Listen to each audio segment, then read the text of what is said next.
Simple home remedy kung paano ninyo mapapadami ang mga bunga ng mga pananim ninyo. Kung interesado kayo, panoorin po ito. Makikita nyo po, ito po yung produkto ng Simple Home Remedy ko. Ayan o. Ayan sila. Ayan. Ayan pa. Ito. Saan ba? Ayan. Tsaka yan.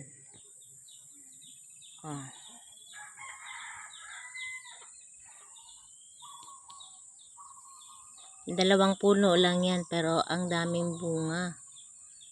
Mapapawaw ka talaga. May mga namulaklak pa doon sa sa itaas. Maliliit pa yung bulaklak. Pero yung nasa baba, malalaki na.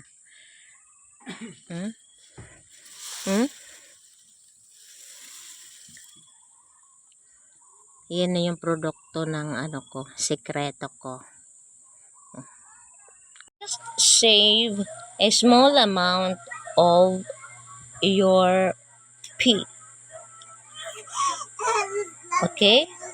Ganyan lang. Isang ihian lang. Ganito. Tapos, at pagkatapos,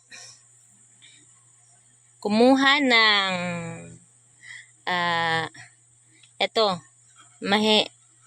halos kalahating balde ng tubig. Tapos ito yung pea. Then, ilagay lang po siya dyan. Ilagay lang po siya. Okay. I-mix lang natin ng konti.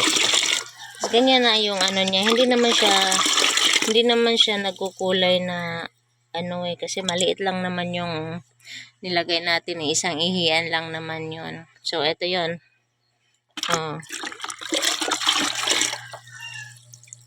No? Halos kanang isang ihian lang lagay natin dito, tapos mix it well. Okay? So, punta na tayo doon. Ilagay na natin doon sa natin.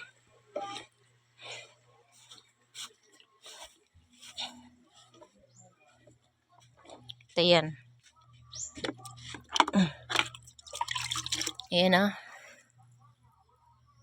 Ayan. Ayan na yan. Yan yung lagi kong inaano dito. Kada umaga ito tuwing umaga.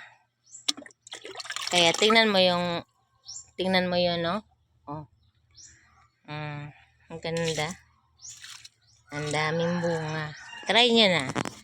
Kayong nagfo-farm dyan, try nyo.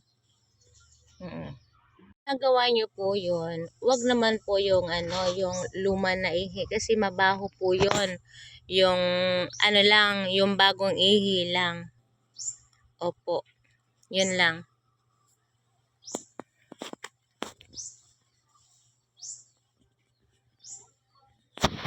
Hindi makita dito Ayan.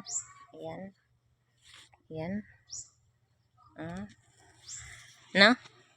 Yan yung sekreto ko kung paano ko pinapadami yan. Thank you for watching.